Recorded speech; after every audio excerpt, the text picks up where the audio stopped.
दोस्तों, हमारी दुनिया में कुछ सचमुच अद्भुत लोग हैं। विशेष रूप से वो लोग जो दूर दराज के जनजातियों के भीतर रहते हैं और जो हजारों सालों से बिना किसी बदलाव के सख्त जीवन शैली का पालन कर रहे हैं। हालांकि एक जनजाति ऐसी भी है जो उन सभी से अलग है, क्योंकि उसके लोगों ने ऐसी क्षमता विकसित की है जो उन्हें किसी सुपर ह्यूमन से कम नहीं बनाती।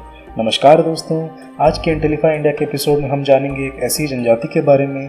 बने रहिए वीडियो के अंत तक। दोस्तों, हम बात कर रहे हैं बजाऊ जनजाति के लोगों की। बजाऊ लोगों की सटीक उत्पत्ति का रहस्य अभी तक अज्ञात बना हुआ है।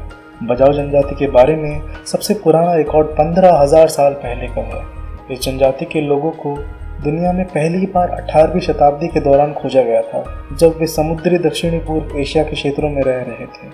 इन्हें सी नोमैड्स या जिप्सी के नाम से भी जाना जाता है, क्योंकि वे समुद्र में हाउस बोट पर रहते हैं और वे कभी भी ज़मीन पर एक उचित घर पर नहीं बसते हैं। वे एक स्थान से दूसरे स्थान पर जाते रहते हैं और इस वजह से उन्हें किसी भी देश की नागरिकता प्राप्त नहीं है। बजाऊ लोग पढ़ना लिखना नहीं जानते हैं और इस वजह से इनका कोई लिखित इतिहास नहीं है। बजाऊ लोगों की कहानी इनके स्वयं की लोक कथाओं और परंपराओं में ही निहित है, जो मौखिक रूप से पीढ़ी दर पीढ़ी आगे की पीढ़ियों तक पहुंच रही है।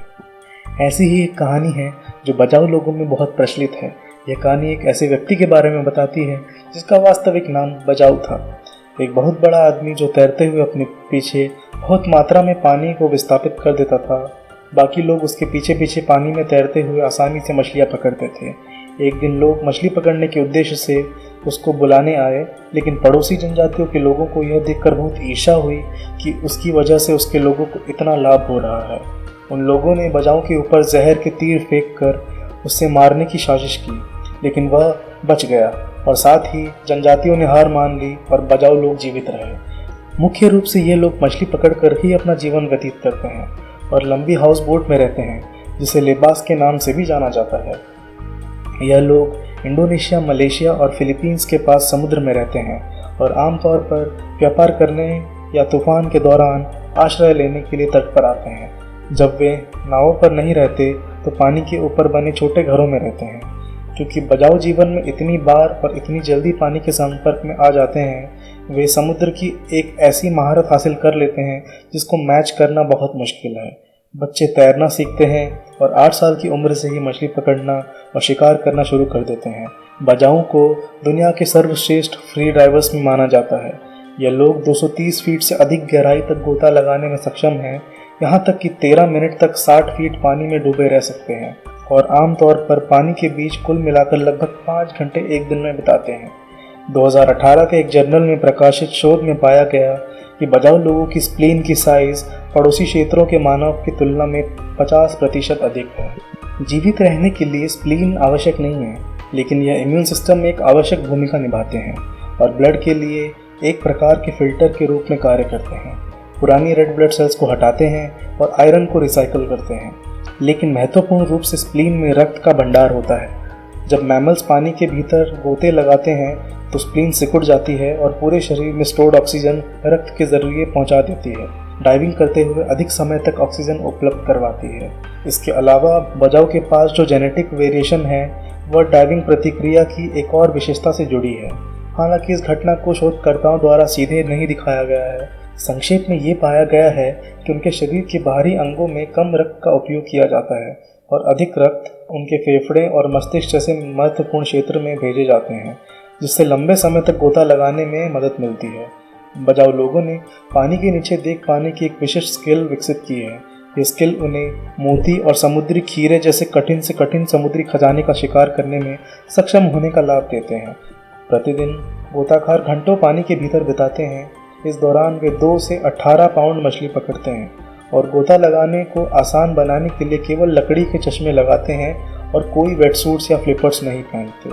फ्री डाइविंग को और सुविधाजनक बनाने के लिए बजाऊ पानी के भीतर अनुभव करने वाले तीव्र दबाव से निपटने के लिए जानबूझकर अपने कानों में पंक्चर करते हैं।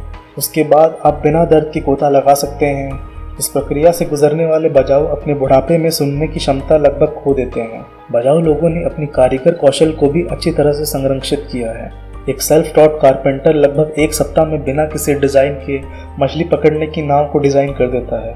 एक स्थायी बजाव नालू बताते हैं जो लगभग 28 साल पहले फिलीपीन से आया था कि यह तरीके पीढ़ी दर पीढ़ी चले आ रहे हैं और ये हमारे जीन में है। लकड़ी के आकर्षक स्टिल्ट हाउस जिसमें विभिन्न समूह के 5 से लेकर 30 लोग एक साथ रह सकते हैं, टीम वर्क के माध्यम से 3 सप्ताह के भीतर पूरा कर दिया जाता है।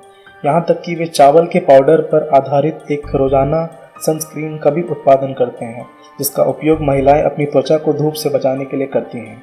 मुख्य रूप से अविवाहित महिलाएं इसका उपयोग करती हैं जिससे उनकी त्वचा चिकनी रहे और वे अपने लिए एक संभावित जीवन साथी को आकर्षित करती रहें। आज ज़्यादातर बजाऊ लोगों को ज़मीन पर रहने के लिए कहा जा रहा है। कुछ समूह लंबे समय से ज़मीन पर रहते हैं क्योंकि बजाऊ के रूप में पहचाने जाने वाले लोगों का कोई एक समूह नहीं है। संभव है कि बजाऊ की वर्तमान पीढ़ी पानी में रहने वाले आखिरी पीढ़ी हो सकती है। ग्लोबल फिश ट्रेड ने भी बजाऊ लोगों की मछली पकड़ने की परंपराओं और पारिस्थितिक तंत्र में भी बाधाएं डाल दी हैं। मछली पकड़ने के मामले में हाई कंपटीशन ने बजाऊ लोगों को अधिक वास्तविक रणनीति का उपयोग जैसे कि साइनाइड और डायनामाइट के उपयोग से मछली पकड़ने के लिए मजबूर किया है। बजाऊ लोगों ने अपनी नाव बनाने के लिए भारी लकड़ी का उपयोग करना शुरू कर दिया है क्योंकि वे जिस हल्की लकड़ी का उपयोग करते थे वह एक पेड़ से आती थी जो वर्तमान में एंडेंजर्ड है। नई नावों के लिए इंजन की आवश्यकता होती है जिसके इंजन के लिए और पैसे की आवश्यकता होती है। नोमैडिक होने से जुड़े कलंक ने भी कई लोगों को अपनी जीवन शैली छोड़ने पर मजबूर कर दिया है। आसपास की संस्कृतियों द्वारा स्वीकार किए जाने से उन्हें सरकारी कार्यक्रमों तक पहुंच मिलती है जो सहायता और लाभ प्रदान करते हैं जो उन्हें अन्यथा प्राप्त नहीं होते। लेकिन बजाऊ लोगों के लिए मछली पकड़ना सिर्फ एक व्यवसाय नहीं है और पानी सिर्फ एक संसाधन नहीं है। उनकी पहचान के केंद्र में समुद्र और निवासियों के साथ उनका रिश्ता है। इसलिए जब संरक्षण की बात आती है तो यह केवल समुद्री जीवन के संरक्षण के बारे में ही नहीं है बल्कि उनकी संस्कृति के बारे में भी है और उस पानी के बारे में भी है जिसको सदियों से उन्होंने अपना घर कहा है। विभिन्न परेशानियों की वजह से बजाऊ जनजाति इस दुनिया से विलुप्त होती जा रही है। इसलिए आपको और हम सबको मिलकर इन लोगों और इनकी संस्कृति को बचाए रखने के बारे में कुछ सोचना चाहिए। आशा करते हैं आपको ये वीडियो इन्फॉर्मेटिव लगा होगा और साथ ही साथ आपका मनोरंजन भी हुआ होगा। अगर ये वीडियो आपको अच्छा लगा हो तो इसको लाइक और शेयर ज़रूर करें और कमेंट करके अपने व्यूज़ ज़रूर बताएं और चैनल को सब्सक्राइब करना ना भूलें। इसी के साथ आपसे विदा लेते हैं और आपसे फिर मिलेंगे किसी और इंटरेस्टिंग वीडियो के साथ।